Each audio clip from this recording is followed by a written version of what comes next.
Imagina por un instante que una sola línea en la Biblia contenga el juicio más escalofriante jamás pronunciado sobre un ser humano. Un veredicto divino sin juicio previo, sin anuncio, sin advertencias ni redención. Solo una sentencia, cruda y definitiva: la muerte directa a manos del Creador. ¿Qué clase de oscuridad interna provoca que Dios mismo decida apagar una vida sin más palabras?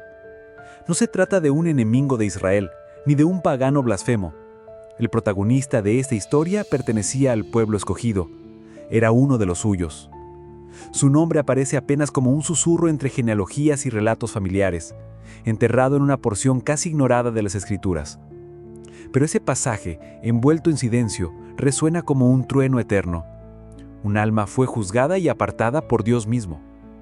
No hubo ceremonia, no hubo duelo, solo un acto divino de justicia que parece gritar desde las sombras: ¡basta! ¿Quién fue este hombre? ¿Qué hizo para merecer ese final tan drástico? Y más importante aún, ¿qué lección se oculta en su breve historia para nosotros hoy? Antes de sumergirnos en esta revelación, te invito a que sigas este canal y actives las notificaciones. Si te interesan las verdades que no todos se atreven a mencionar, aquí hablamos claro, con la Biblia abierta y el corazón dispuesto a escuchar lo que Dios quiere decirnos. La historia que estás a punto de escuchar es una advertencia solemne, pero también una invitación urgente. Es el tipo de relato que no se olvida. El nombre de este hombre aparece fugazmente en el capítulo 38 del libro de Génesis. No ocupa más de un versículo, y sin embargo, lo que se dice en ese instante tiene un peso eterno. Primogénito de Judá, fue malo ante los ojos de Jehová, y Jehová le quitó la vida. Génesis 38:7. No hay más detalles, no hay lista de delitos, ni profetas enviados con señales, ni palabras de corrección. Solo una frase firme, inapelable: fue malo y Dios lo eliminó. ¿Quién era Era el hijo mayor de Judá, nieto de Jacob, descendiente directo de Abraham. Su linaje formaba parte de la sangre que más adelante llevaría al Mesías. No era un hombre cualquiera. Había sido llamado para portar herencia, para sostener una línea sagrada. Su posición implicaba propósito, honor y una responsabilidad espiritual única. En la tradición hebrea, el primogénito no solo heredaba bienes, también cargaba una misión sagrada: ser pilar de su casa, ejemplo para sus hermanos, protector del legado. Pero en vez de ser columna, fue grieta. En vez de dar fruto, produjo ruina. La Biblia no detalla sus actos, y eso en sí mismo es una clave aterradora. Porque el juicio no fue por lo que los hombres vieron, sino por lo que Dios observó. Tal vez su pecado no fue público, tal vez su apariencia era correcta. Quizás era uno de esos que todos respetan externamente, pero que ante el cielo solo despiertan rechazo. Porque Dios no mira lo que mira el hombre. Él escudriña lo más profundo del corazón. Es posible que viviera una doble vida. Apariencia de fe ante los demás, pero con desprecio oculto hacia Dios.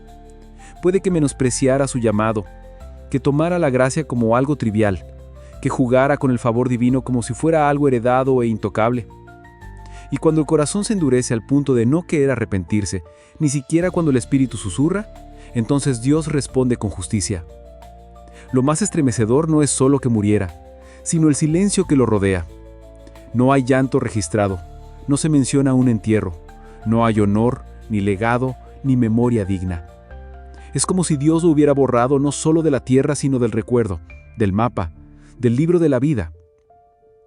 Muchos hoy se preguntan si este castigo fue exagerado. ¿Por qué no hubo una segunda oportunidad? ¿Por qué Dios no envió una advertencia? Pero esas preguntas delatan cuánto hemos olvidado la santidad del Altísimo. Él es amor, sí, pero también es fuego consumidor. Su paciencia no es eterna cuando el corazón se cierra. Su juicio no necesita nuestra aprobación. Dios sigue siendo justo. Y la historia de no está ahí por accidente. Está escrita para recordarnos que el juicio existe, que el pecado no confesado trae consecuencias y que ni siquiera pertenecer al pueblo de Dios garantiza inmunidad. No importa si vienes de una familia cristiana, si fuiste criado en la fe, si conoces los salmos de memoria o si te rodeas de religión. Si tu corazón no le pertenece verdaderamente a Dios, nada de eso sirve. Lo verdaderamente impactante de esta historia no es solo lo que ocurrió con sino lo que pasó después. Judá, su padre, comienza a sospechar que algo está profundamente mal. Poco después, su segundo hijo también muere, y esta serie de tragedias inicia en él un proceso de transformación radical. Judá, al ver la pérdida de sus hijos, comienza a despertar de su insensibilidad espiritual. El dolor se convierte en un espejo, no uno que refleja la imagen de o de Onán, sino el suyo propio. La muerte de sus hijos no fue solo una tragedia familiar, fue un llamado a revisar el corazón, a examinar lo que se había corrompido no solo en sus hijos, sino también en él mismo.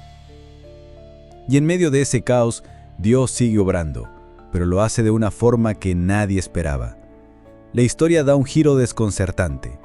Una mujer marginada, Tamar, emerge de entre las sombras. No es princesa, no es profetisa, ni es reconocida por su virtud en ese momento. Pero Dios la usa para dar continuidad al plan que con su rebeldía, había puesto en riesgo. Lo que el cielo tenía preparado no podía ser detenido por un corazón corrupto. El linaje mesiánico debía continuar, y Dios en su soberanía reestructura el camino usando instrumentos que el mundo jamás imaginaría. Tamar, con valentía y una mezcla de desesperación y estrategia, se convierte en pieza clave en el cumplimiento profético. Y de esa unión inesperada con Judá, nace una descendencia que lleva consigo la línea del Salvador. Es como si Dios dijera: mi propósito se cumple, aunque tenga que romper estructuras para lograrlo. El cielo no depende de nuestras tradiciones, no se sujeta a lo esperado, no necesita que el heredero perfecto siga el protocolo si su corazón está lejos de él. Dios elige a quien quiere, cuando quiere y como quiere. Pero que no se malinterprete, este no es un permiso para vivir como querramos, es una advertencia severa. Dios cumplirá su voluntad, contigo o sin ti, conmigo o sin mí. El plan divino no se detiene ante la rebelión de un corazón endurecido. Por eso, esta historia no solo nos confronta, también nos responsabiliza. ¿Qué lugar ocupamos nosotros en la narrativa de Dios? ¿Estamos siendo canales limpios para su obra o estorbos disfrazados de herederos? La vida de es una página arrancada, un espacio en blanco donde pudo haber habido propósito, pero solo quedó ausencia. No hay herencia, no hay impacto, no hay fruto. Su nombre permanece en la Biblia solo como testimonio de lo que no debe ser. ¿Y tú? ¿Qué legado estás escribiendo con tus decisiones? Muchos viven hoy con la misma actitud de Se esconden tras rituales, frases religiosas y asistencias a cultos, pero su corazón está desconectado del cielo. Viven una fe aparente, pero su alma está vacía, endurecida, fría. Hablan de Dios, pero no lo temen. Citan versículos, pero no los obedecen. Buscan bendiciones, pero no la voluntad de quien bendice. La historia de no se trata solamente de un castigo, sino de una advertencia, porque el problema no era solo lo que él hacía, sino lo que sostenía en secreto sin arrepentimiento. Su maldad no fue ocasional, fue constante, no accidental, sino sostenida. Y eso es lo que activa el juicio divino. No estamos hablando de la caída de alguien que lucha, que tropieza y llora. Estamos hablando de alguien que se acomoda en su rebelión, que desprecia el llamado, que convierte la gracia en un juguete. Y eso tarde o temprano tiene consecuencias eternas. Dios es paciente, sí, pero no se deja burlar. Su silencio muchas veces no es aprobación, es misericordia. Pero cuando esa misericordia es ignorada, el juicio llega, y lo hace como un viento que arranca de raíz lo que ya no tiene remedio. Hay una verdad que la cultura moderna quiere ocultar. Dios también corrige, Dios también juzga, y su juicio es tan santo como su amor. Vivimos días en los que se predica una gracia sin cruz, una fe sin renuncia, una salvación sin transformación. Queremos un Dios que abrace, pero no que discipline, que restaure, pero no que reprenda. Pero el Dios verdadero es completo, es amoroso y justo, es paciente y santo, es tierno y temible. La cruz no fue barata, el precio fue sangre, y sangre santa. Entonces, ¿cómo podemos tomar a la ligera el llamado de seguirlo con todo el corazón? Representa a todos aquellos que caminan dentro del pueblo de Dios, pero con un corazón que no le pertenece. No se trata de moralidad exterior, se trata de reverencia interior. El verdadero temor de Dios no se ve solo en lo que evitamos, sino en lo que amamos. ¿Amas su presencia? ¿Anhelas su voz? ¿Tiembla tu alma al pensar en ofenderlo? La doble vida es más común de lo que imaginamos. Hay quienes sirven, cantan, enseñan, pero viven en secreto con cadenas que no quieren soltar. No porque no puedan, sino porque no quieren. Esa es la diferencia. Todos caemos, pero no todos permanecen en el suelo. Lo que condenó a no fue su error, fue su indiferencia, su frialdad, su falta de quebranto. Y quizás hoy estás escuchando esto y algo dentro de ti se remueve. Tal vez has sentido esa desconexión, ese vacío. Tal vez llevas tiempo aparentando lo que ya no sientes. Déjame decirte algo con todo el peso del amor de Dios. Aún no es tarde. Si estás aquí respirando, con el corazón latiendo y la conciencia despertando, eso es una señal. Dios no ha cerrado su libro contigo. Todavía estás a tiempo de escribir una historia distinta. Pero no esperes eternamente. La gracia es profunda pero no ilimitada en el tiempo. Hoy hay un espacio para volver. Hoy hay un cielo abierto esperando que des un paso. No te conviertas en alguien que fue olvidado por el cielo porque decidió no responder al llamado. La historia de es breve, sí, pero su eco retumba a través de los siglos. Porque no se trata solo de lo que él vivió, sino de lo que tú y yo podríamos llegar a vivir si ignoramos el clamor silencioso de Dios. Su vida es como un espejo oscuro que nos obliga a mirar de frente quiénes somos cuando nadie nos ve. ¿Qué tipo de corazón estás llevando ante Dios? ¿Uno rendido, quebrantado, dispuesto a ser transformado? ¿O uno duro e indiferente, sin hambre de lo eterno? La tragedia de fue su desconexión interior, su falta de reverencia, su desprecio silencioso por lo sagrado. Y lo más devastador es que no dejó huella, no hay descendencia, no hay legado honorable. Su nombre quedó en la escritura no por lo que construyó, sino por lo que dejó perder. Fue una oportunidad desperdiciada, una vida con propósito, abortada por el orgullo y la indiferencia. Y eso nos confronta profundamente. ¿Qué clase de marca estás dejando? ¿Estás construyendo una herencia de fe? ¿Estás levantando algo que glorifique a Dios más allá de ti? ¿O simplemente estás sobreviviendo con una fe superficial que se disfraza de devoción, pero vive lejos del fuego real de la presencia divina? Hay algo que esta historia no menciona con palabras, pero grita con su silencio. Cuando Dios borra un nombre, no queda eco. El juicio no dejó espacio para homenajes ni monumentos, solo una advertencia para los que aún estamos vivos. ¿Y tú? Sí, tú que estás leyendo esto ahora, tú aún tienes tiempo. Tú puedes responder de manera diferente.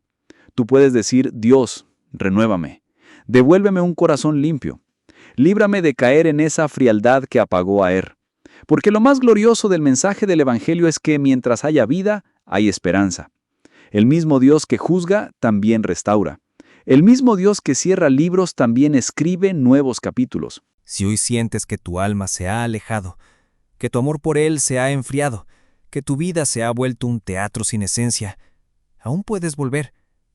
No importa cuán lejos hayas caminado, no importa cuánto hayas fingido, aún puedes correr de regreso a los brazos del Padre, pero debes hacerlo ahora, no mañana, no cuando sientas más ganas, no cuando todo esté más tranquilo. Hoy, porque no sabes cuánto tiempo más tendrás para responder. La historia de termina abruptamente. La tuya aún se está escribiendo. Pero cada día que pasa es una línea que se suma a tu legado eterno. ¿Será una historia de redención o de omisión? Si estás aquí, es por algo. Si llegaste hasta el final de este mensaje no es casualidad. El cielo está tocando la puerta de tu alma. Dios no te quiere perdido entre apariencias. Él quiere tu corazón completo, quebrantado, real. No perfecto, pero sí entregado. Porque no se trata de hacer mucho, sino de rendirse por completo. Tal vez esta historia no sea la más conocida. Tal vez no sea un personaje que se mencione en sermones o alabanzas, pero su existencia, aunque breve, contiene una advertencia tan poderosa que no deberíamos seguir ignorando. Porque a veces, lo que más nos transforma no es lo que otros celebran, sino lo que Dios decide silenciar. Y ahora quiero hacerte un pedido. no como quien busca números, sino como quien busca almas despiertas. Si este mensaje movió algo en tu interior, déjalo escrito. Comparte tu reflexión en los comentarios. Tal vez tu testimonio, tu frase, tu lágrima escrita sea el empujón que otra persona necesita para volver a Dios. Hazlo no por el algoritmo, hazlo por el reino. Porque cuando abrimos el corazón, otros encuentran el camino. Ayuda a que este mensaje llegue más lejos, a que no quede como un video más, a que la advertencia de no sea solo una historia olvidada, sino un despertar colectivo. Deja tu huella aquí abajo. Escribe lo que el Espíritu habló a tu alma. Que este canal se convierta en un altar de corazones rendidos. Que tu voz se sume a este clamor. Dios, no borres mi nombre. Escríbelo con fuego eterno en tu libro de vida. Gracias por estar aquí, por escuchar con el alma abierta, por caminar con nosotros en esta senda de verdad sin adornos. En este espacio, no hablamos para entretener, hablamos para estremecer, para recordar lo que muchos han callado. Dios sigue siendo santo. Y aún está llamando. Nos vemos en el próximo video. Pero hoy, antes de irte, deja algo escrito. Que tu voz no se apague en el silencio. Que tu fe no se esconda en la indiferencia. Hoy es el día de marcar una diferencia. Hoy es el día de escribir tu propia historia con Dios.